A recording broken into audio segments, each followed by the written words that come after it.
प्रदेश police की टीमें लखनऊ से लेकर उत्तराखंड तक धर्मांतरण के आरोपी डॉक्टर रमीज को ढूंढ रही है। लेकिन कहां है डॉक्टर रमीज? डॉक्टर रमीज को किसका संरक्षण प्राप्त है जो पुलिस उसे पकड़ नहीं पा रही है? आखिर वो कौन है जिसने धर्मांतरण के आरोपी को छिपा रखा है? आइए देखते हैं एक ग्राउंड रिपोर्ट।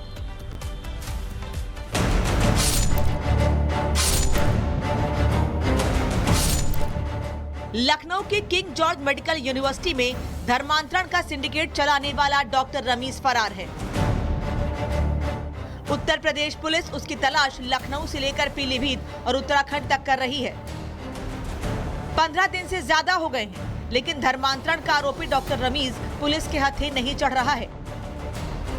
रमीज को धरती निगल गई है या फिर आसमान, कोई नहीं जानता। जिहादी मानसिकता वाले डॉक्टर रमीज पर इनाम भी बढ़ाकर 25,000 से 50,000 कर दिया गया है। उत्तर प्रदेश के पीलीभीत में डॉक्टर रमीज के पैतृक आवास पर कुर्की का नोटिस लगाया गया है।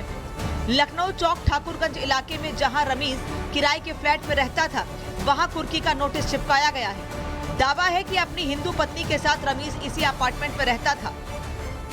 देख सकते हैं कि ये मुमताज कोर्ट अपार्टमेंट है जहां पर केजीएमयू का डॉक्टर रमीज अपने हिंदू पत्नी के साथ रहता था। यहाँ पर आप देख सकते हैं कि केजीएमयू प्रकरण आने के पहले ही वो शादीशुदा था, उसकी पत्नी हिंदू थी और यहाँ पर वो रहने का काम करता था किराए के मकान में, ऐसा कहा जा रहा है। लेकिन यहाँ पर आप देख सकते हैं कि एजेंसियों ने, पुलिस ने यहाँ पर नोटिस चस्पा किया हुआ है। देखिए सामने ही है, ये देखिए 303, ये आप देख सकते हैं, ये देख सकते हैं कि 303, ये देखिए। और यहाँ पर भी वही नोटिस जो बाहर अपार्टमेंट के बाहर जो पिलर पर नोटिस लगी है, वो नोटिस देखिए यहाँ पर।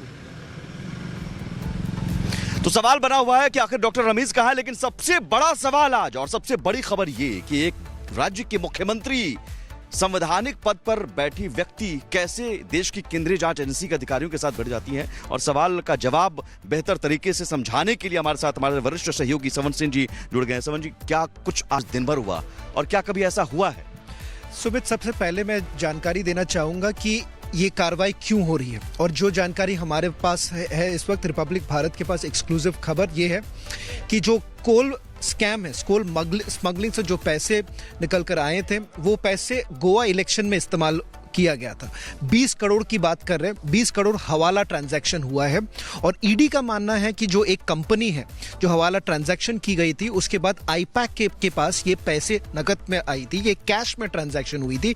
20 करोड़ की बात कर रहे हैं। आज सुबह जब ईडी की पूरी टीम वहां पर पहुंची तो ये कहा जा रहा था कि करीबन 12 बजे के बाद मुख्यमंत्री ममता बनर्जी पहुंचती हैं वहां पर और थ्रेटन करती हैं, ईडी के ऑफिसर्स को थ्रेटन करती हैं और ये कहती हैं कि आप जो पंचनामा दर्ज करेंगे वो पंचनामा नील होनी चाहिए, उसमें कुछ नहीं लिखा जाना चाहिए कि आपको क्या मिला है, ये बताया गया।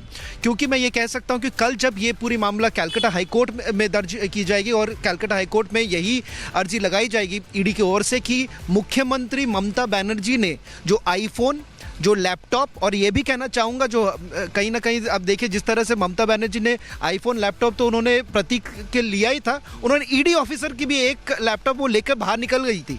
बाद में आकर वो ये बहुत चौंकाने वाली है। चौंकाने की बात, हंसी की बात यह है कि उनको ये नहीं पता था कि वो ईडी ऑफिसर की लैपटॉप वो लेकर निकल गई थी बाहर। जो मिला वो बटोर कर ले गए, वो जो भी उनके पास मिला था। और साथ ही साथ उन्होंने ये भी कहा, ईडी ऑफिसर्स को ये कहा कि आप देखिए जल्दी से जल्दी ये खत्म कीजिए। उसके बाद ये इंस्ट्रक्शंस डीजीपी को दिया गया, बाकायदा ये डीजीपी को बताया गया कि देखिए जल्दी से जल्दी यहाँ पर काम खत्म कीजिए, आप कोई कार्रवाई नहीं कर पाएंगे। आज शाम करीबन 5 बजे जो मेरे को अंदर से खबर मिली वो ये है कि सर्चेस को बंद करना पड़ा और उसके बाद जो पूरी डिसीजन ली गई है कि अब कोर्ट की इंटरवेंशन होना चाहिए। और कोर्ट यही उम्मीद करते हैं, ईडी आज ये उम्मीद करती है कि कल को कोर्ट ये निर्देश देगी मुख्यमंत्री ममता बनर्जी को, जो आप लेके गई हैं वो वापस कीजिए और दूसरी बात दखल अंदाजी मत कीजिए। लेकिन दखल अंदाजी ये एक अपराध, ये भी एक अपराध है। सरकारी जांच में अगर आप बाधा, और केंद्रीय जांच एजेंसी अगर जांच कर रही है तो उसमें अगर आप सबूत, एविडेंस टैंपर करते हैं, ये भी एक क्राइम है। देखिए बाकायदा बीएनएस के तहत ये